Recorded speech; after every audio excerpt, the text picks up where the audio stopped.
Ankleshwar B division પોલીસને મળી મોટી સફળતા। માંડવા ટોલનાકા નજીક કાર્યવાહી કરતા ટ્રકમાંથી વિદેશી દારૂનો જથ્થો ઝડપી પાડ્યો। ₹1 કરોડથી વધુનો દારૂનો જથ્થો ઝડપાયો।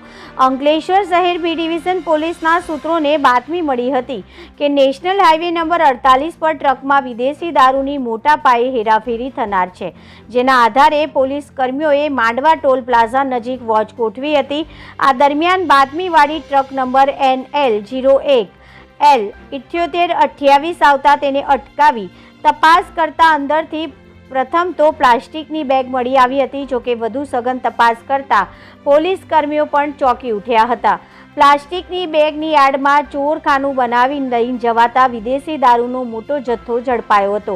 પોલીસે ટ્રકમાંથી 1.36 કરોડની વધુની કિંમતના વિદેશી દારૂની 26,000 નંગ બોટલ કબજે કરી હતી। વિદેશી દારૂનો મોટો જથ્થો કચ્છના ગાંધીધામના કુખ્યાત બુટલેગરોએ મંગાવ્યો હોવાનું પોલીસની પ્રાથમિક તપાસમાં બહાર આવ્યું છે। રિપોર્ટર કાર્તિક શપકાડ સાથે કેમેરામેન આશીષ વસાવા, ભરૂચ।